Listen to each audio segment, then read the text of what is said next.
কোথায় আছে কান টানলে মাথা আসে, ঠিক সেভাবে দিল্লি বিস্ফোরণের নেপথ্যে পাক যোগ ক্রমশ প্রকাশ্যে আসছে। কিভাবে পাক হ্যান্ডলারদের সঙ্গে যোগাযোগ রাখা হতো, কারা নিয়মিত যোগাযোগ রাখত, সেই তদন্তে নেবে গোয়েন্দাদের নজরে ডাক্তার আদিল মোহাম্মদ রাঠৌরের দাদা ডাক্তার মুজাফফর আহমেদ রাঠৌর।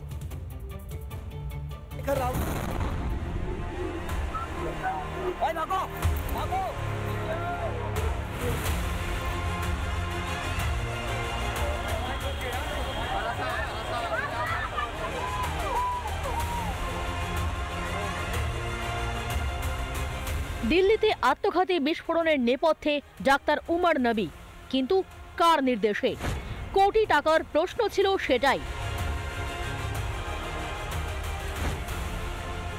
তদন্তে উঠে আসে নতুন নাম মুজাফফর আহমেদ রাঠের।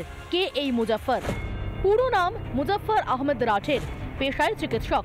ফরিদাবাদ মডিউলের অংশ আদিল আহমেদের ভাই। আগেই গ্রেফতার হয়েছে আদিল।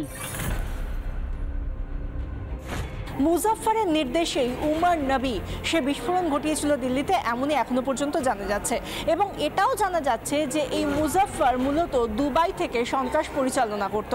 এবং তার পাশাপাশি আরেকটা বিষয় জানা যাচ্ছে, 2022 সালে মুজাফফর এই ফরিদাবাদ মডিউলের যে অন্যতম চাই সেই মুজাম্মিল শাকিলের সঙ্গে গিয়েছিল কোথায় না, পাক হ্যান্ডলারের সঙ্গে দেখা করতে তুরস্কয়। তারা তুরস্কয় গিয়ে দেখা করেছিল এবং তারপর নভেম্বরের একেবারে প্রথম দিকে যখন আদিলকে গ্রেফতার করা হলো, যখন হেফাজতে নেওয়া হলো, তার ঠিক পরেই টনক নড়ল এই মুজাফফর খেয়ে আদিলের দাদা। এবং তখনই আদিল যখন গ্রেফতার হয় তারপরেই মুজাফফর তার ডেরা পরিবর্তন করলো।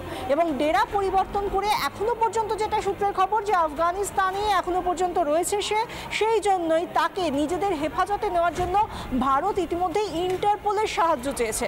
ইতিমধ্যেই রেড কর্নার নোটিশ জারি হয়েছে বলেও সূত্রের খবর। তবে কি দিল্লি বিস্ফোরণের নেপথ্যে পাকিস্তানের হাত যশ? এটা তো নতুন কোনো ঘটনা নয়।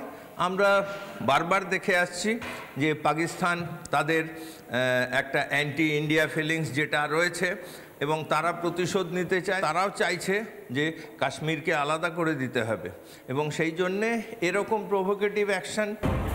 ভারতের মারে দিশেহারা জৈশ, লস্করের মতো জঙ্গি গোষ্ঠীগুলি দাঁত নখ হারিয়েছে তারা। তবু ভারতে অশান্তি পাকাতে নাছোড় হাফিজ মাসুদরা। গোড়াতেই তাদের বিষ ঝাড়তে তৈরি ভারতীয় গোয়েন্দারাও। রিপাবলিক বাংলা।